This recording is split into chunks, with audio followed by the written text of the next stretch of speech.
Nandito pa po ako kay Travis. Oras na ng alas 10 ng gabi. Nag-i-edit pa ako, araw ng Tuesday. At naubutan ako ng ulan.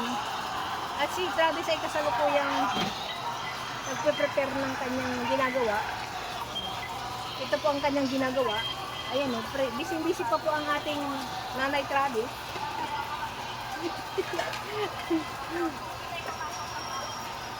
Nag-i-edit pa po ako ng kanyang video. Edit pa. Diba? Edit pa more. Busy pa po si madam. Ano masasabi mo? Sobra ng puyat. Sobra ng pagod, sobra ng puyat. Kaya bumili na kayo guys. Para ano, sa kanyang paninda. Puyat. Ang dami niyang prepare. Ganito talaga guys. Pag may negosyo, naranasan ko din to. Kahit gusto mo matulog. Kahit gusto mo nang matulog, ay kailangan mong maghanap ng Kahit gusto mo pang matulog, babangon ka na din. Kaya namumutla na. wala nang dugo. Pati ako, wala na rin dugo. Kakapuyat, kakaisip sa'yo. Magparamdam ka naman kahit konti. Ito yung kanyang ginagawa, guys. Yan o. Busy-busy si Travis sa kanyang... Ito, kaya walang support dyan si Travis kasi alam nyo na, busy siya sa mga hiwain niya. Para bukas ay mag-gisa na lang siya. Ito, pang pansit, pang supa, ay pang spaghetti. Update ko lang si Travis sa kanyang ginagawa kasi hindi niya na rin maharap ang mag-video sa sarili niya. Diba? Ulirang ina.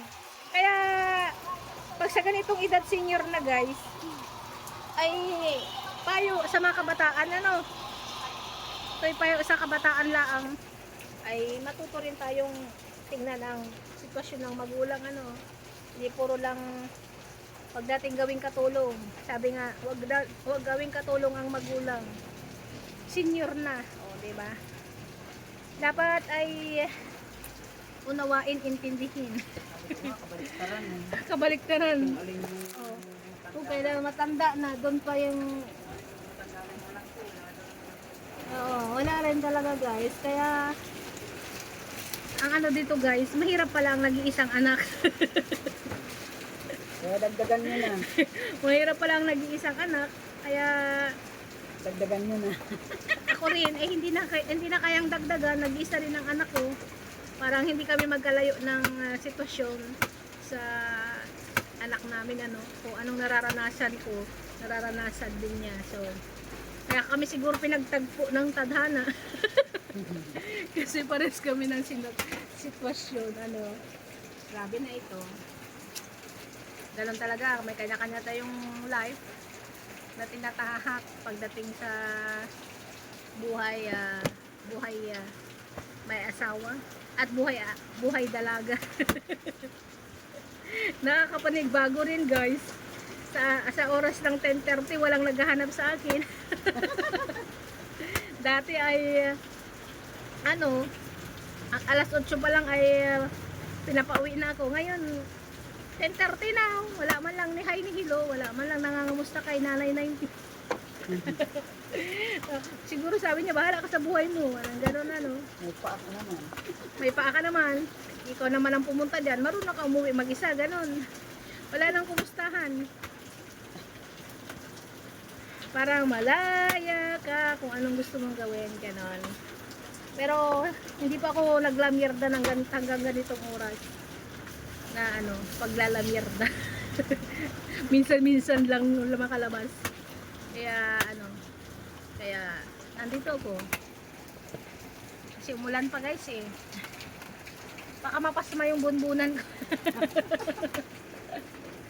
Mapasma yung bunbunan ko. Yan lang guys. Update sa gawain ni Travis. Araw-araw. Kaya laging puyat, pagod. Sana mayroong mga taga, sa kanya, punas. Taga hilot, taga punas. Pares lang kami pala, wala rin akong taga hilot at taga punas. Pala kami, parang ako din pala yon. Walang taga hilot, walang taga punas, wala na rin nangangamusta. Wala rin taga Wala rin ano, alam niyo na, ang daming wala kay Nanay 19. Diyos ko. Kaya malungkot ang life. Kaya minsan ay magliwali para makatawa, makapagsalita naman sa totoong tao. Kasi lagi na lang camera ang kausap. Yung totoong taong kaharap mo ha, kasi laging araw-araw na lang camera eh. Mapagpamalian na nababalik. Sabihin nagsasalita na naman mag-isa si madiskarting nanay. Sino kausap? Wala naman. Camera pala. Yan lang guys. Para naman makapaghanap tayo ng totoong kausap. Na ano, diba? Totoong kausap naman po kayo araw-araw, kaya lang iba pa rin yung kausap mo at kaharap mo. O diba? Yan lang guys. Bye!